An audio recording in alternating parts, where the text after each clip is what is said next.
Everyone is always excited by new smartphone launches. Well, why shouldn't you be? They come with top notch new features and some features that were not seen in the past devices. But what excites me even more and what many people fail to go over is that older devices, when they get price cuts, become a much better value for money than newer devices. So, in this video, we will be having a price cut look at one of these devices, the Samsung Galaxy A9 2019 edition. So, let's get started. So, this device has received a price cut recently and now it will be available to buy for 31,000 rupees in India. I will be linking these links down in the description below from where you can buy those. Do buy from those links if you will be buying this device because it helps the channel. Now, moving on, this device was launched for about 37,000 rupees and it already saw a price cut earlier as well. This brings down the price of this device to about 31,000 rupees both on Amazon and Flipkart. Surprisingly, this price is not reflecting on Samsung's official website. So this price cut probably is going to reflect in Samsung stores after a while. So now let's jump right in. First of all, the main highlight of this device is that it has a 6.3-inch Super AMOLED display. And Samsung makes one thing the best, the display.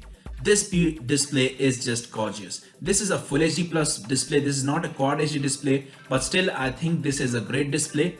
And Samsung on its S and Note series devices already makes the default resolution at Full HD, so you aren't going to miss much here. So moving on, this device will be having a 80% screen to body ratio.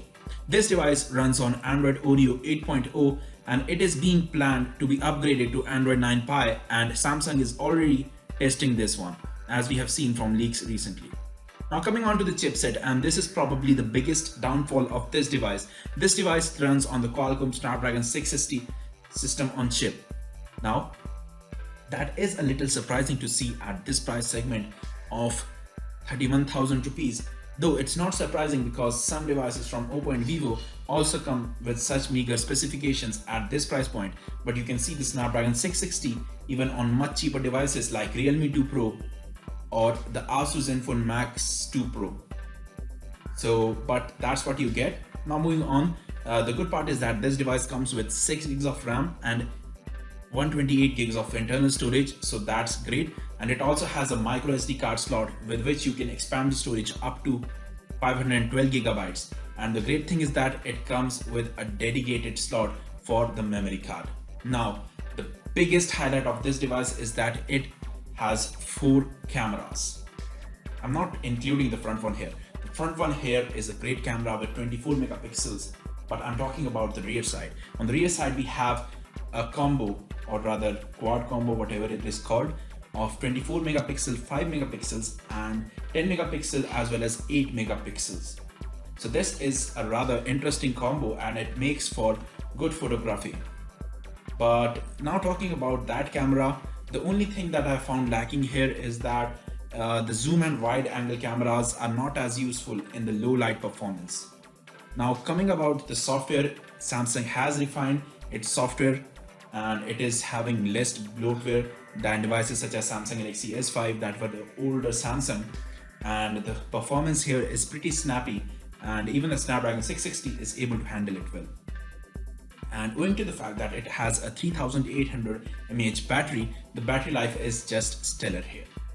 So who should go for this device? Well, in my opinion, if you are a brand conscious person and you do not want to buy smartphones from Chinese manufacturers, then you could go for this device because it is a top-notch smartphone. The only major downfall is its underpowered Snapdragon 660. You will be able to play PUBG on this device pretty well, and I don't think you will be having any issues with PUBG on this particular device. When it launched, it wasn't really a value for money device, but after seeing the price cuts here, this device is a really good deal about the 31,000 mark.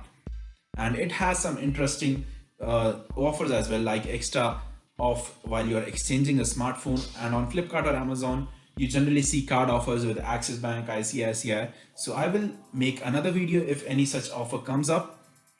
And my overall impression for you is that if you are not a very heavy user in terms Like if you are expecting performance like the OnePlus 60, you will not be getting it here because first of all, it does not have the Snapdragon 845 processor and it does not have the most fluid of the UI. But if you're a person who likes to take a lot of pictures, who's brand conscious, who wants a beautiful display and good battery life, this device will definitely impress you. And another major advantage it has over the OnePlus 60 is that it has a 3.5 headphone jack, which is great. And other than that, it does support dual band Wi-Fi hotspot and it has Bluetooth 5.0 and it also has FM radio, something which is lacking on many major flagship devices like the S series devices. And it has Type-C connector. So I think overall you will be very impressed with this premium device from Samsung. Thank you for watching this video. If you liked it, click on the like button and also subscribe to my channel for more videos. Thank you for watching. Have a nice day.